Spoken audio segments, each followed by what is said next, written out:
Today, our topic is about careers in IT, but it's not just that. What we want to do today is we wanted to look at a big challenge faced by teachers of digital technologies and senior computing subjects, and that is how they can get their students excited about choosing Digitech or IT or computing at their school, and also to increase the profile of the subject within their school as well. So to help us look into this topic, we've got Catherine Newington from the Australian Computer Society, ACF, and along with the ACS Foundation, they have developed a number of resources for schools around careers in IT. And we've also got our guest speaker, Adam Goods. Adam is a technology recruitment leader and former IT manager, and he'll be giving us some insights from an industry point of view. Without further ado, I will introduce Catherine from ACS. Catherine's going to go through our agenda today, and then we'll be getting straight into our chat with Adam Goods. First up, thanks, Catherine. Thanks, Nathan. So today we're going to be starting off with a discussion with Adam Goods. And then we're going to then spend some time. So please feel free to pop in some questions in the chat with this time as well. So the agenda today, it's kind of almost got two sections to it. So the first one will be a discussion with Adam Goods, and the second part of it is also through some resources that the ACS Foundation has got, including some of their actual face-to-face events as well, that we hope will be back up and running in 2021. And then at the end of that, we'll also have a short little question time as well. I'd like now to introduce you to Adam Goods, and Adam Goods is the CEO and founder of Find a Job. He's got over 20 years experience in the IT industry and therefore has extensive knowledge of IT roles and requirements as well. So Adam, thank you so much for joining us today. And Adam, can you go in a little bit more detail, because I know that there is extensive 20 years to summarise your IT industry knowledge and expertise. Is there anything, tell us a little bit more about yourself.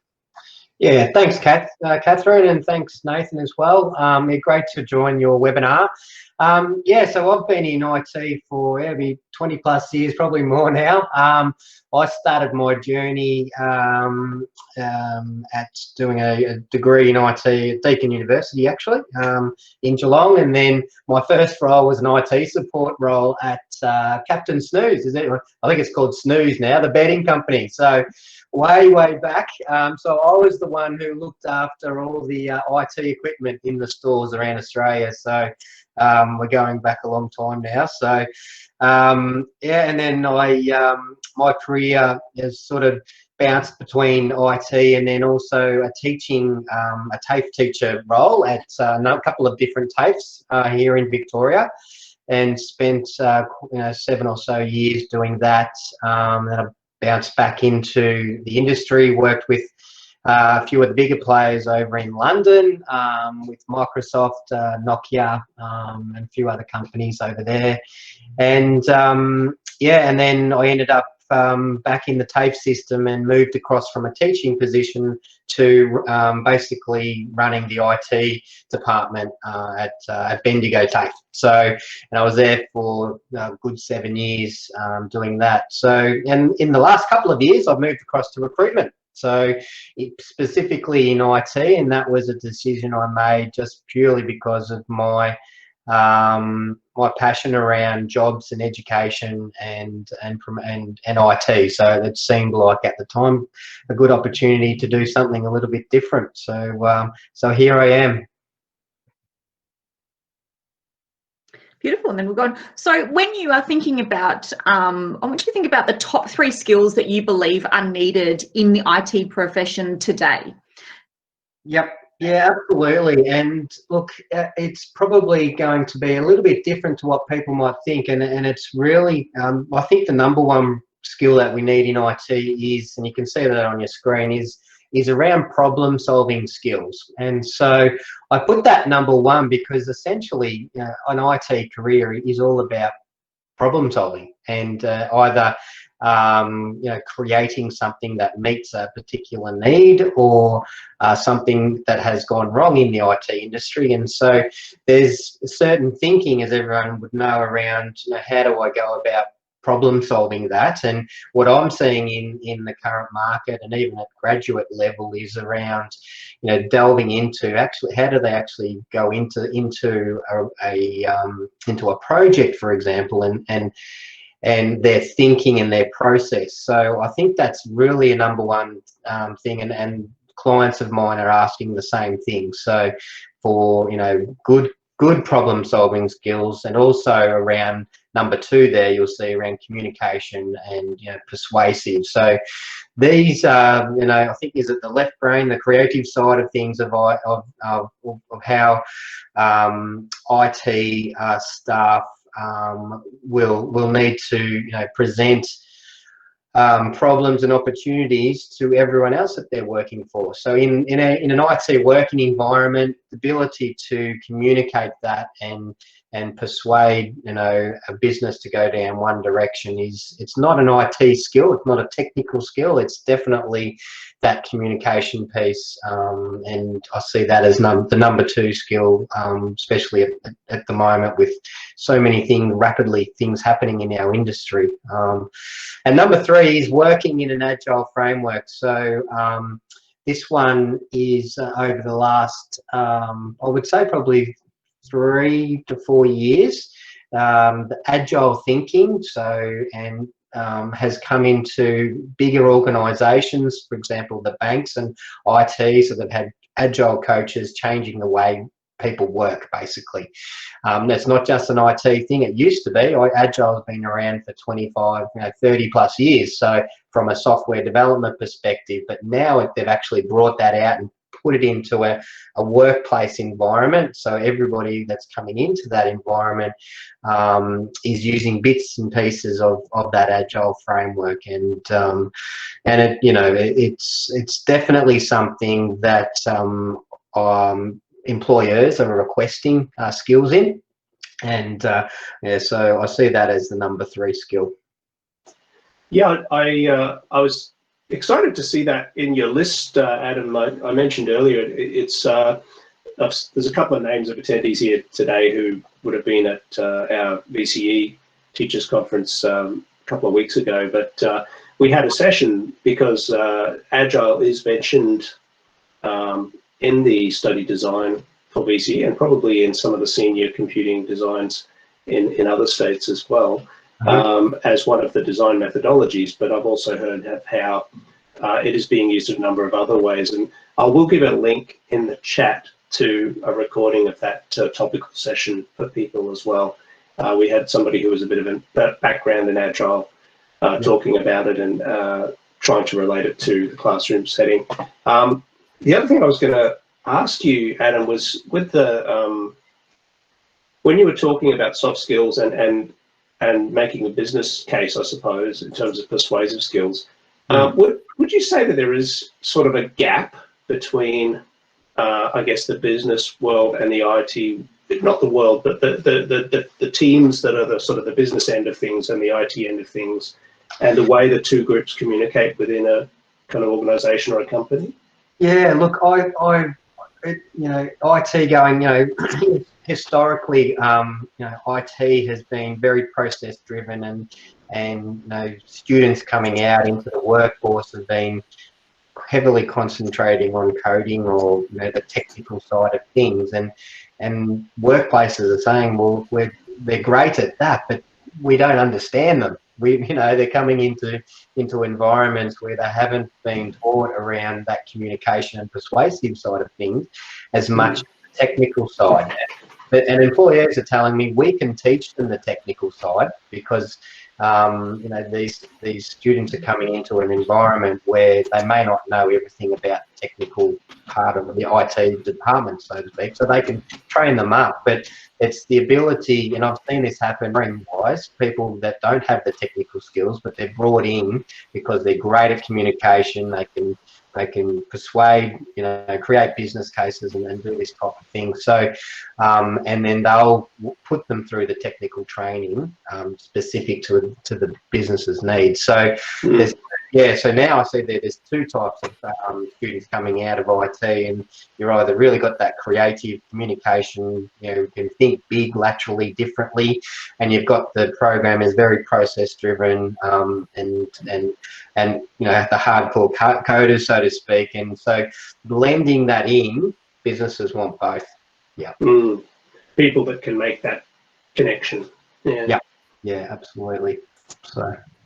Yeah. Just a reminder to anyone, if you do have any questions as we go along for Adam, please do feel free to put those in the chat. I think the next question we had for you, Adam, is from those top skills you spoke about, are they skills that you think can be introduced at a secondary school level? Absolutely, especially the agile part. And I don't know how much this can be done or interpreted in different ways, but you could run in your classes. You could run stand-ups and scrums and everything in a sort of agile way, and you can wrap that around a project. And then build in some presentation type learning so they can present on the project, and that helps build that communication piece. Give them real world problems, so to get them excited, so it's not just something that is made up. Make it related to what they're doing, maybe in their personal life. So, and then how do they? And every student will probably have a different way of solving problems, but they could learn from others as well in that sort of group environment. So at that higher level, when you're talking about problem skills that more advanced at that secondary level, problem solving. Persuasive writing, looking at all sorts of things from, how do you define a problem, create a business case, requirements gathering. You could probably do it at the secondary level, so you could get both worlds happening there. Yeah, to make a little sort of curriculum connection, the digital technologies curriculum, as we did a webinar on this, didn't we, Catherine? It has these 3 ways of thinking. And one of those, design thinking, a lot of teachers will teach that as a process, as a sort of methodology. And Adam, you're probably familiar with like the Stanford model for design process, engineering design process. That some schools will use that one, or a simplified one, or a more elaborate one, to go through those phases of like ideation and design and all of those. So I think it would be great to explore more in the future, like particularly if we see some of these agile ideas coming more into business, to explore how teachers could also use those in conjunction with those types of design process methodologies that are being taught now in schools.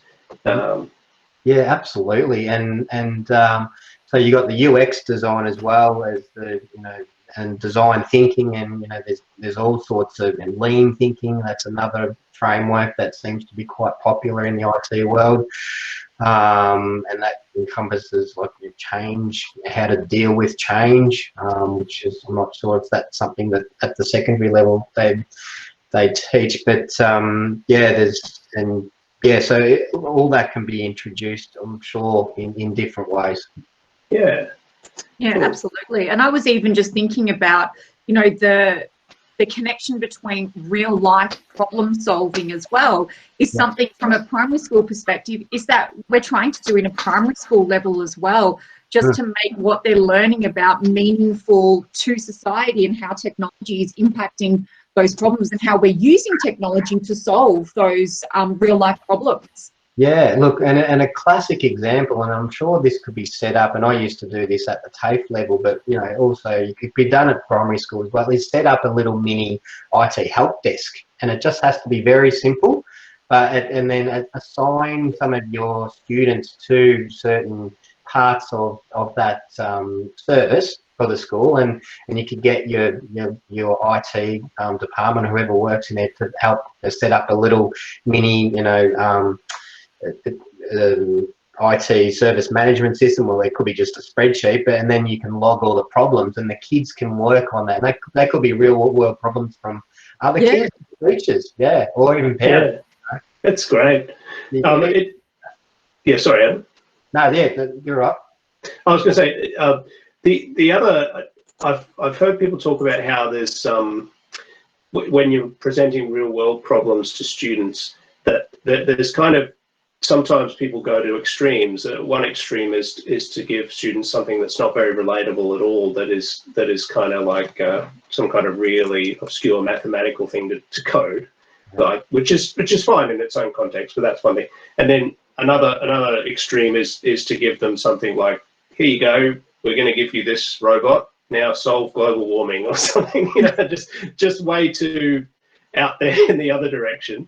Yeah. And saying that actually it's okay to give students things that are, like you said, Adam, in their personal world, you know, things that are around them, that they can easily relate to, like some of the projects we see coming through in the BTE. You know, I developed a system to organize the music that in my collection, or I developed an application to help me and my family organize our chores around the house, or whatever, you know. But you know, those sorts of things that are in their own kind of universe as well. Yeah, absolutely. Yep. Sorry, you go, Catherine. Oh, I was just going to say the question as well. So Yeah, go should for it. teachers be focusing on coding, or are there other skills that can be even valuable or more valuable for our students and coming up into their IT career?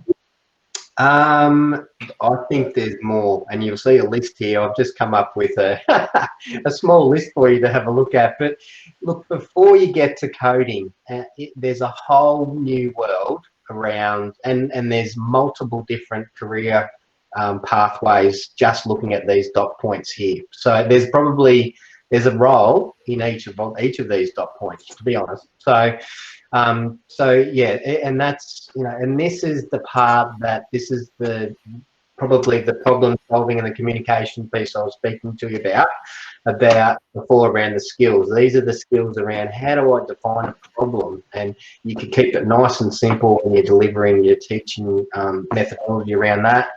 A business case probably more suited towards, you know, teaching your BCE stage probably. Business analysis, which is there's a lot of business analysts out there, and I think that would be a great role to explore and show your students what they actually do, because it's absolutely vital you get that part of an IT system right before you start coding. So, and you might find that some of your students are more interested on this side rather than the coding. So the things about, you know, requirements gathering, there's a whole piece around how do I find out what my my clients want.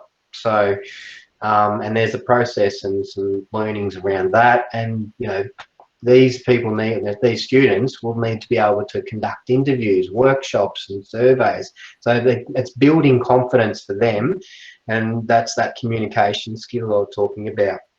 Developing the deliverables. So once you've got the information, what do you do with it? Where do you store it? So teaching your students around, you know, what is the final product on paper, so to speak. What is it that we use and everyone follows to create, and we need that project plan. So whether you use Microsoft Project or something along that lines, you could delve into a little bit of teaching in that space. And then the change piece, which is the communication piece. So you might have students not very technical, they're not really you know, confident yet to go out and just you know, run interviews or anything like that, but they might be really good at process thinking, and this is where the communication piece comes in around how do we actually communicate what's going to happen, whether they can't do it but they can actually design it themselves. And then down the bottom is user experience and design, and huge area at the moment, and you know, most of the people moving into that space aren't pure techies, and they're the creative people, and we need more of them. Great. Yeah, I mean, we can see a lot of, I'm sure the people who are familiar with the Digitech curriculum or with senior curricula will be able to see connections there. I think, Adam, some of the sort of more business-oriented language, like talking about things like deliverables and things, you know, we would have in our curriculum other language for those things, but a lot of it is certainly in common, and that's great to see. Yeah. One thing I've often felt is that senior computing subjects will often have project planning, and it's kind of traditional in that we still do Gantt charts and things like that. But but that having those skills, I think, is hugely valuable, and I feel like it's something that should be across a lot of other subjects in school. You know, that formalized way of thinking about projects. Yeah, absolutely. And yeah, I find there's certain people that are very good at creating project plans. They're task oriented. They know exactly what they do, and some may not. So yeah, it's a good area to explore for the kids. Okay. I'll let you ask this one, Catherine. So ACS actually put out an annual publication called Digital Pulse, and from an IT perspective in a career, we have about 29% female representation in the IT industry.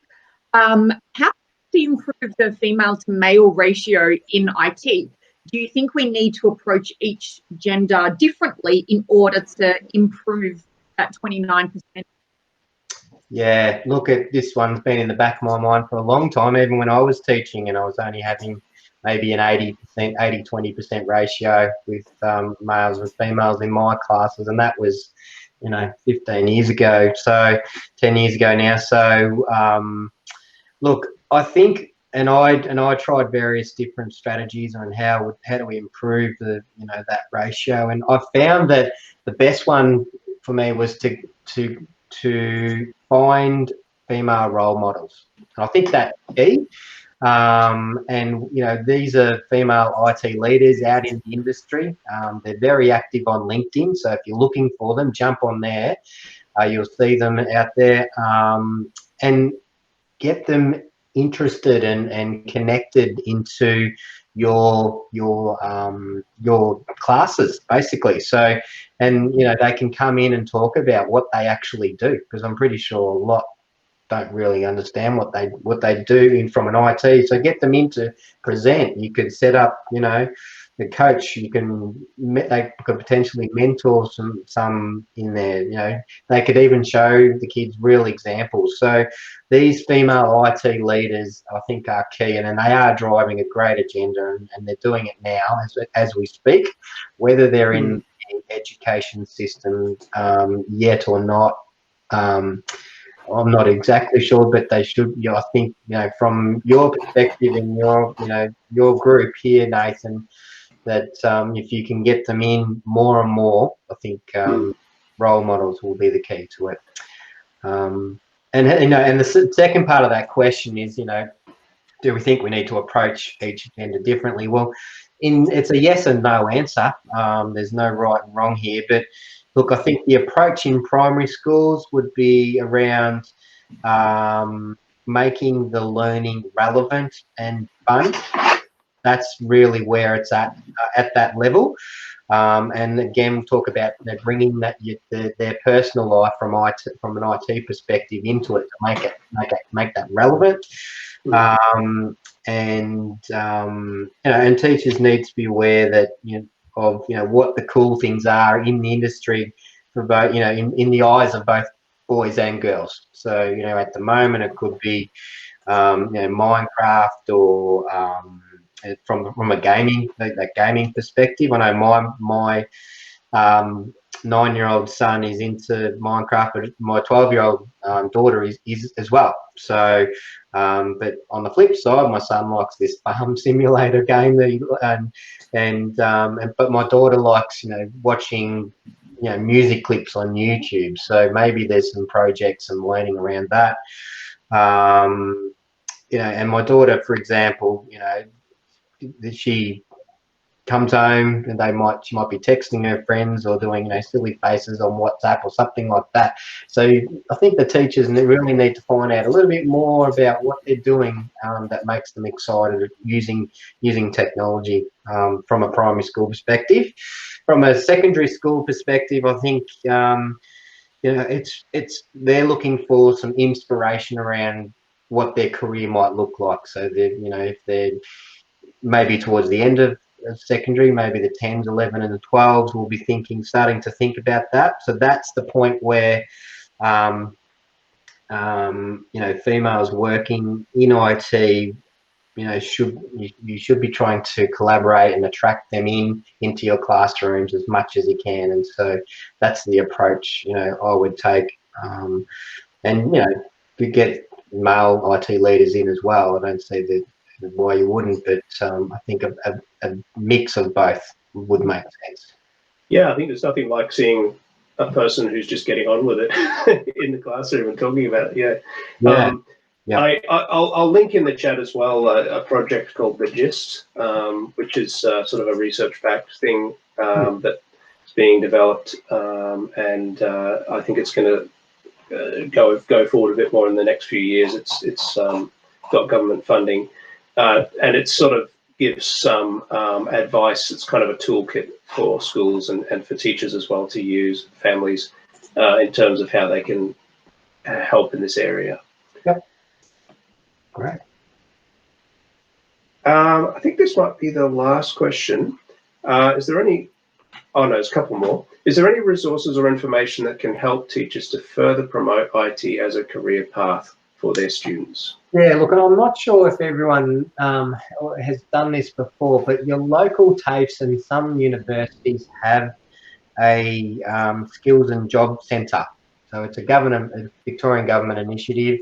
They're there really as the door to what sort of careers are available, and they can actually, you could, you know, when we open up from COVID, you could take your students along and they'd be able to present the different courses you could do, but also they will get in the teachers and they can maybe give them a bit of a walk around and show them, you know, some examples and projects and you know, real life classes and what they're doing. So I think that, you know, that would be a great resource to use if, you know, if you can, is to start to get them out of that school classroom and into the next stage. And, you know, potentially you could, you know, use, obviously you would use resources from the ACS, but also businesses and organisations that, you know, that are local to you. And it's the seeing thing, because sometimes in theory it's all nice and well, but unless you get them inside an environment where, you know, you can see, you know, an open, you know, environment where you've got coders and you've got, you know, certain different setups of a IT help desk, and yeah, and it may be even just to bring them into a live help desk environment on video as well, it's possible. So there's a couple of options there. Yeah, I've just put the link to the skills and job centres there as well for people. Yeah. Yeah, and look, and then there's also the Microsoft Education Centre. There's a link. You could jump on there and have a look. There's a whole heap of resources there for K to 12, and so that was, yeah, from, and just talking to the bigger players, Cisco and AWS also have their own educate type portals where they've got, yeah, they can give you some resources. There's no cost curriculum type work, you know, access to their content and training. So they're very keen, obviously, for reasons, but to try and get you in to look at that stuff. But, you know, to be honest, you know, a lot of the bigger and the medium to larger size organisations, they all use these technology, these organisations. So it sort of makes sense. Yeah. Catherine, did you want to ask the last one there? Yeah, I will. So what advice would you give teachers trying to advertise and promote IT subjects in school? Yeah, so look, this one, you know, the typical stereotype in schools at the moment is, you know, nerds do IT, and, you know, they're mostly boys, and you know, but it's actually more than coding and plugging in ports, etc. So I would you know, obviously, number one, I spoke about this before, is to make IT subjects based around real life problems, so that the kids can relate to them, and then increase that awareness once they've gone through it, to display or showcase, you know, what the senior IT classes are doing, and you know, whether that's through your typical information nights, orientation days, school assemblies. You know, you could even utilise, you know, the school Facebook page, or, you know, Instagram if you've got one, just to really showcase. I don't feel we market ourselves as an IT industry as well as we should. So, you know, you could be, for example, if you have yearbooks, you could, you know, can the IT class, you know, run that as a project to develop it. You know, so it's about getting it, instead of enclosed in that classroom, and then that's all they do, and then they go to the next subject. Get all that information out of the classroom and get it into the various channels that you've got available to you. There's heaps. A lot is online, as you know. You could get to the parents pretty quickly with a Facebook page of, you know, you're creating this, you know, this project around an IT help desk, whatever. So just that's the way you promote IT subjects and get kids interested, and so, yeah, but it's making sure it's related to something that they like, keep it fun, and get it out through the channels. We also wanted to, this is where we put you all on the spot as well. We wanted to ask if anybody wanted to put their hand up and say anything that they've tried at their school, maybe at a year 9-10 subject choice evening or something with their parents or with their students, what you've done in terms of you know, promoting Digitech or IT studies in your school. You can either unmute yourself and suggest, or just maybe enter something in the chat if you've done that. Kate says, fly a drone. Yep, I like that. That certainly catches the eye. Did you do that on a open school open day or something, Kate? No. I'm thinking of doing it because I think that if the kids saw a drone flying around, they might think, oh, I wouldn't mind learning how to do that. Or how could we make use of the drone technology to do something for our school community or something like that. Yeah, it's great.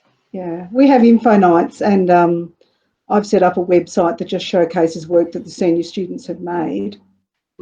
But you only get the people coming over who are already interested. It's hard to pick up the people who aren't.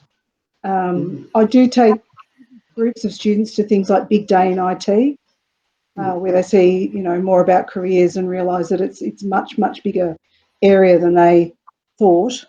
But yeah, it is difficult to get their attention. Yeah, and you've got to think about where their attention is, you know, and it's more and more common, especially out of school. It's on the mobile device or iPad. So, and so, yeah, whether it's, you know, you come up with a weekly IT news or something, you know, that you can get to them via email or however you communicate. But it has to be consistent. I think otherwise you'll lose their interest if you stop it, you know, for a few weeks and then you try to come back. So you have to really have that communication strategy in place, and some schools, you know, can have that, and, you know, so yeah, definitely promote.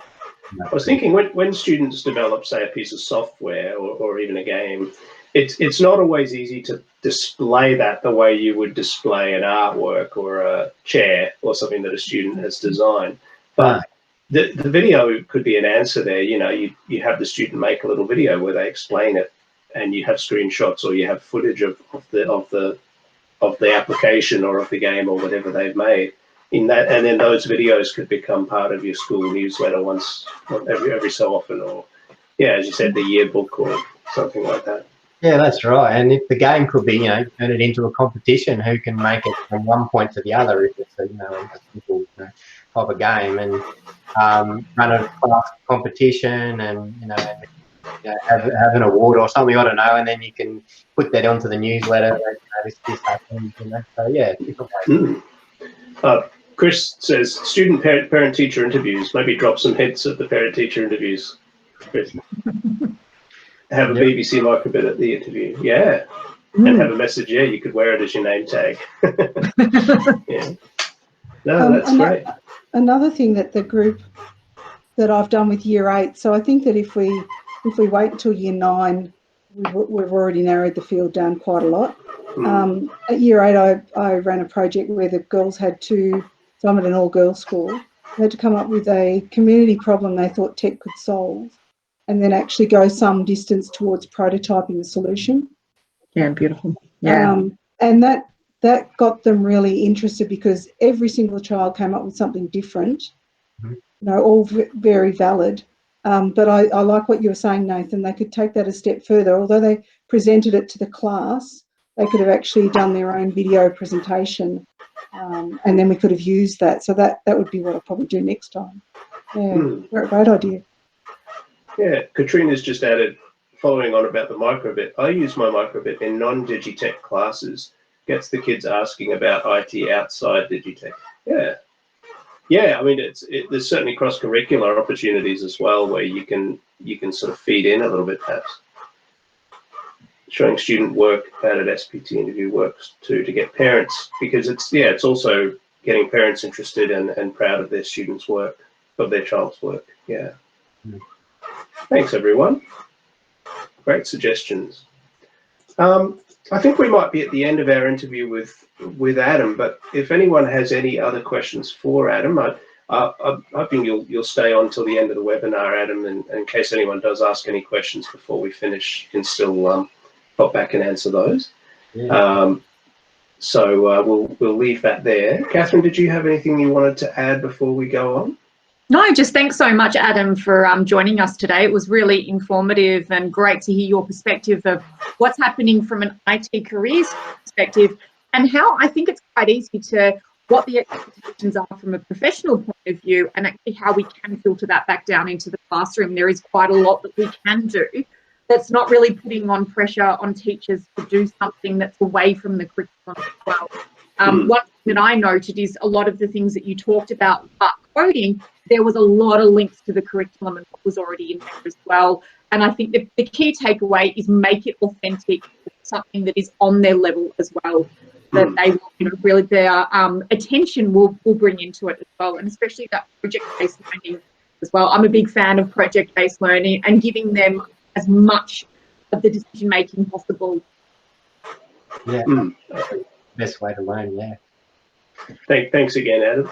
So I think we've got about probably 10 minutes to go, and Catherine is going to whip through a few things. Just before you start, Catherine, I got excited by this idea of the careers wheel, which Catherine's going to talk about, because when I was in like year 10 back in the 90s, I remember looking at those career circles, and they're still around. They still make them for all these different subjects, and think that was actually one of the main ways that I understood what sort of jobs you could do. It was, very just being able to see those circles and think, oh yeah, I could do this, I could do that. So it's exciting that we have something like that for Digitech and IT. So I'll hand over to Catherine for the next sort of remainder of the webinar. And as I said, please feel free to continue to use the chat to ask questions. Thanks, Nathan. So I'm going to be talking about a couple of resources that ACS Foundation have for you. Kate has already mentioned Big Day In, so I'll go through a little bit of that, and also some of the resources that ACS are doing as well. So just so you are aware that ACS Foundation is a separate entity to ACS. So ACS Foundation is a non-profit company that was created from a past president as an advocacy piece to support IT students in their career move as well. So one of the big things that ACS Foundation actually do is their Big Day In. So the Big Day In is a full day event that go from 9 till 2:30, and it's aimed at year 9 to 11 students and their teachers, and looking at and connecting with IT professionals. So since 2012, Big Day In events have been attended by over 50,000 students and their teachers. So every single state now has a Big Day In event. And it usually runs around that they'll have multiple sessions where they will hear from speakers like Adam and just talk about and listen to what a typical day is, some of the projects that these speakers might be working on, and anything to do with the IT professional industry. We'll also then have a breakout area which enables the students to be able to connect further with different IT companies and actually connect and talk to some of those IT professionals as well. The Melbourne Big Day In has been running since about 2014, and it will track about between 400 and 500 students attending as well. They tend to either be at Melbourne University or RMIT. Obviously, things have certainly changed this year, so they haven't been doing their face-to-face events, but what they have on offer for you, Nathan, just for the next slide, thank you, is now that they've been running for 2020, their virtual Big Day In events as well. So these have only been going for an hour, but they've been running from May to October, and you can see the selection of different companies and IT professionals that they have available for you as well. So there's Adobe Technology One, Microsoft, Defence Force for recruiting, there's Buzzy Games in there as well. And again, it's bringing those IT professionals straight to your classroom as well. All of those recordings are available on the Big Day In website, or you can sign up and subscribe to the YouTube channel where all of the videos from their virtual Big Day In from 2020 can be found. So if you are looking for some information or videos that talk about careers, you'll be able to access those as well, which is it's really great to be able to make that connection between what you're doing in the classroom and how it relates to an IT professional. I think the thing that I like about the virtual Big Day In is that we have, we can actually access that information anytime, anywhere as well. So, and I do know that they will be keeping those ones up as well. Next slide, please, Nathan. And then the next one that we have as well is the ACS Foundation have got something called the Interactive Career Wheel. And this is the one that is most excited by Nathan. So you can see there's a little video here that actually shows you all the different types of roles that you can have within the IT industry. And then it's connected to different videos as well. So ACS Foundation has actually gone out and interviewed a range of Australians talking about the types of careers that they do, a typical day of what it involves as well. And something else you'll just see on this page here talks about the career courses that you'd have to take from a TAFE point of view and a university path as well. But it also gives students an understanding of the type of wages that this particular person would have as well. And you can see that it's also broken up into different areas as well. So you can go to technology services, what type of career paths that they would have, and any more information that you might be, that would help you just connect that IT careers with your students, make, again, what they're learning in the classroom relevant to a career. Because I remember one thing that I used to always ask in secondary school is, why am I learning this? And so it kind of gives us now a purpose as, or also if you've got any students that are interested in what they're doing in the classroom, then you can say, well, if you are, interested in security, note that, cyber security, here's a career path that you could go with. These are the types of courses. And this is also expecting the wage that you would get as well. Next slide, please, Nathan. One of the things that that I'm working on is a digital deck. So this will be launched in 2021. And one thing that I've found with teachers is that they're still constantly looking for resources to teach the digital technologies curriculum. What we're doing is that we're creating these presentations that has information about the curriculum content descriptions and included in the elaborations. But what we're also focusing on is a career pathway to that as well. So we're going to do the foundation to year 10 curriculum, but I haven't actually made the decision or not yet, but we have definitely included career information starting at level 3. So at level 3 to 6, we've got 1 or 2 videos that just kind of further explain, again, networks and just the videos that explain what a networker might do and the types of roles and, everyday kind of things that will happen to them as well. Year 7 and 9, we take information from the interactive career wheel and we go into more detail. So we've got about half of the presentation will be on a career pathway within that particular area, and the other half of it is unpacking the content description and the elaborations for you as well. They'll be launched and ready to go from the beginning of 2021. So we will make sure, so while you're all enjoying your beautiful summer holidays, I will be working madly to make sure that we can get all of that work done, ready for you, so you have that content available for 2021 of the school year as well. So just to give you a little bit of a sneak peek, I've just got a couple of slides to show you. These are still in draft form. You can see that this particular one, I think, was about data and networks for the Year 7 and 8 one. So you can see that we talk about, you know, again, it's that wages, what type of services and people, where it comes from. And I think that they're most excited about the wages, because I'm sure that when, you know, that 12-year-old will see that they can earn up to $180,000 a year, might tweak their interest a little bit more. Next slide. And you can see again that we've found videos online that talk about the career path in cloud computing, and this particular networking specialist over here as well. That particular page is what you'd find in the Year 3 to 6 one as well. So there's still a little bit of information about the career pathways, but not as extensive as the secondary school slideshows that we've got. And the final slide, please, Nathan, on that one. And again, we take all the information that we can find on that interactive career wheel and through the ACS Foundation, and we just put it into a neat little package for you as well. So rather than you trying to work out where it actually sits within the curriculum, we've done that hard work for you.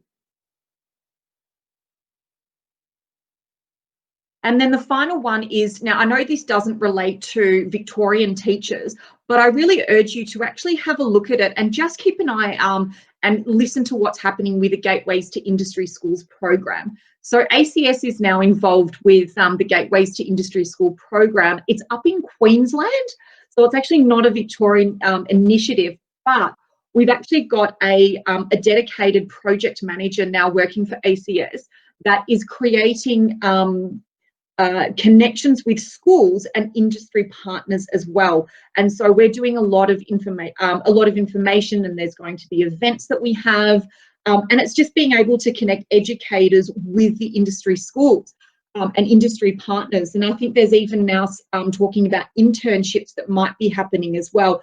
As I said, like, it is for Queensland. However, the website does give you access to the career wheel, so you'll be easily be able to find that information.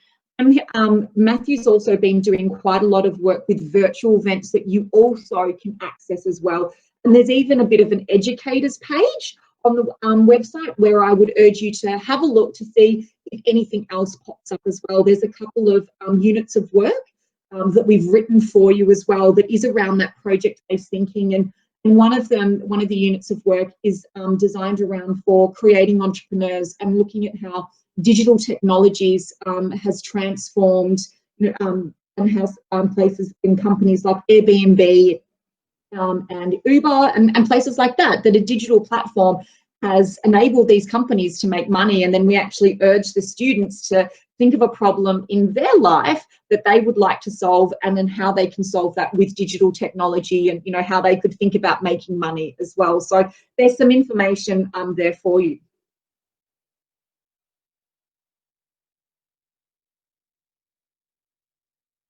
I just realised as you were talking there, Catherine, that often I think in secondary schools, the business studies area, or the teachers who teach business studies and commerce and accounting and those subjects, they will often do a bit of stuff around entrepreneurship. It's something that they will often do in a school.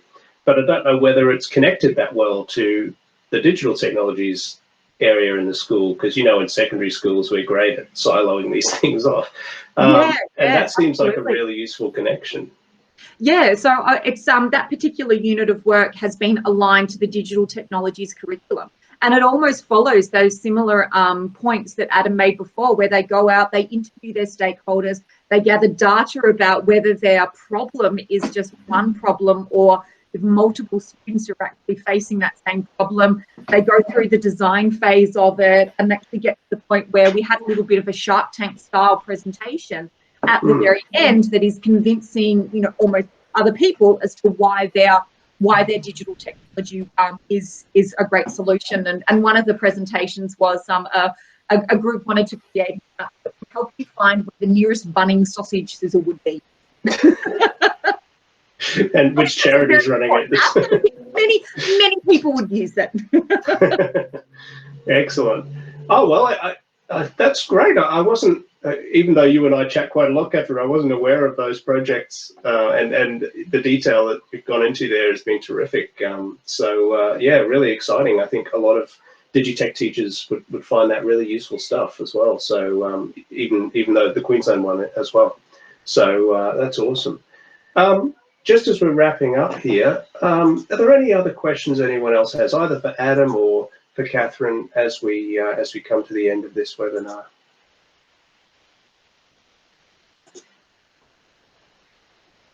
So we do appreciate you tuning in to today's webinar, and we will make the recording available. I'll hand over to Kev in a second, but we do publish the recording on our YouTube channel, as I said, within 10 working days. So I'll give the link once more to our YouTube channel before we go. But yeah, I'll let Kev do a little thank you from DLTV. Yeah, very interesting stuff. I wish I had my time over. But yeah, thank you, Adam and Catherine and Nathan, for your usual excellent hosting job. Really interesting stuff and lots of great resources there. So yeah, and I think with this one, with our recording, we probably should promote it in one of our first newsletters next year, because it would be quite a good recording for people to look at to start to talk to kids about subjects. And yeah, absolutely. That's a great idea. We need to figure out that time of the year when everyone's doing their Year 9-10 subject selections as well, you know. That would be, Anyway, but thank you again. No problems. Yeah, thanks, Adam. And Kate says mid-year. Yeah. Yeah. All right.